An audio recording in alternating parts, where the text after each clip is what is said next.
discussing how you can import a bitmap file into EasyCAD and how you can also alter that bitmap file to make it mark with a better result. So first, we're just going to import our image. Now, you can either do that with this button that looks like a landscape right here. That's the Draw Bitmap File button. And you can also go up to the Draw menu and scroll down and select Bitmap File. They both do the same thing. It's just going to open this little dialog window, which will allow you to browse your files and find where your bitmap is. Currently, I have the bitmap we're going to be using for this example saved to the desktop. So I'm just going to scroll down and select it. And as you can see, it's just a nice pretty little cactus flower. And the image appears to be in black and white, and it's a little bit fuzzy just because of the resolution, but that's okay. And let's just go ahead and mark it and see how it goes and see what the result is.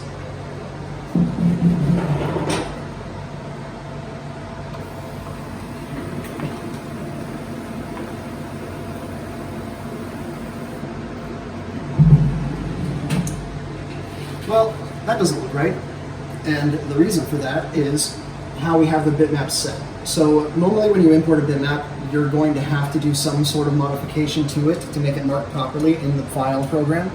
So right, it looks good right here, and first we're going to come over to this left window down here, and normally when you first have EasyCAD, if you don't do it, sometimes this may be tucked away and hidden because this object list will be very long.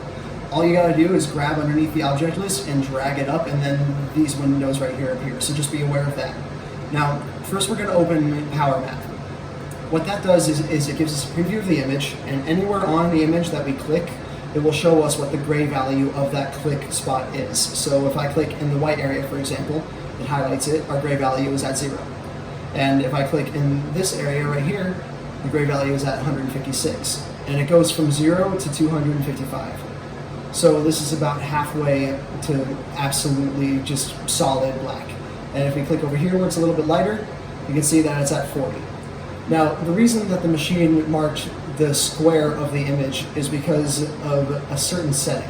If we come over here to the Extend button, the one right next to PowerMap, we see this setting right here, Disable Mark Low Gray Point. Now, what this means is it sets a gray value that the machine will not mark regardless of if it exists or not. Anything that is below that value will not be marked. So we're going to enable that. I have it set to 25 currently. That's usually a good baseline to get a good solid marking. So we're just going to do that. And now we're going to press OK. And let's open up our PowerMap again just for some more examples. So now whenever I click anywhere, this value right here is 81. That one will mark. But if I click right here, the value is 0, that one will not mark, so it will stay blank. It will only mark values of gray that are above 25 because that's what we've currently set it to. So now let's do a mark and see how that goes.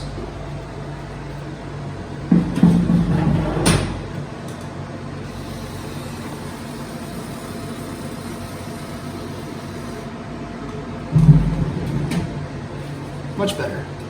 Now you can actually see that it's a cactus flower.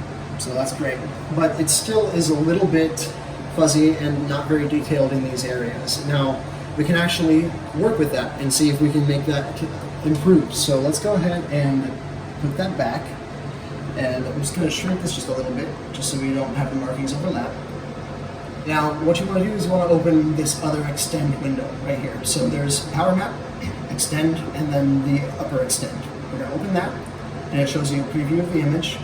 And whenever you move an image into EasyCAD as a bitmap, you always want to open this window, and you absolutely should have gray selected and dither selected. Dither is slightly less important than gray. Gray just makes it so that you can see what the values are going to be because it makes it all black and white.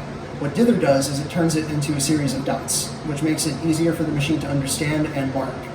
And the mirror X just mirrors it on the X-axis, mirror Y mirrors it on the Y-axis, and invert inverts the colors. So all the dark areas will become light and vice versa.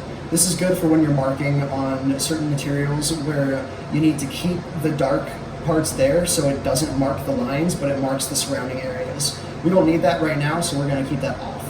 But one thing that you will likely always have to modify at least a little bit just to get the best marking result is the lighten square. If we click that, it gives us a slider for brightness and a slider for contrast. So because this is a very simple image, we don't need to do a lot of tweaking here. I'm just going to crank the contrast all the way up to a value of 1. And as you can see, because the contrast is higher, it kind of made parts of it fade away. We can correct that by slowly lowering our brightness until we get a nice solid black line.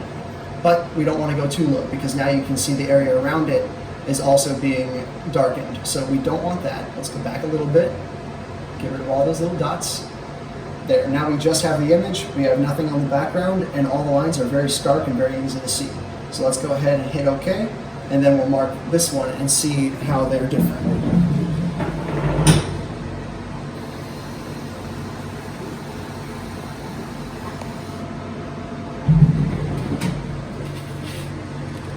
Now the sizes are only different because I shrunk it just so that they wouldn't be overlapping, but you can see the difference in the quality and in how easy it is to see the lines. This area up here is all fuzzy because we didn't do any of the light or darkness or contrast settings, but after we did that, you can see all the lines, since they were much darker, are now starker and easier to see, and you can also see more detail within the actual image itself.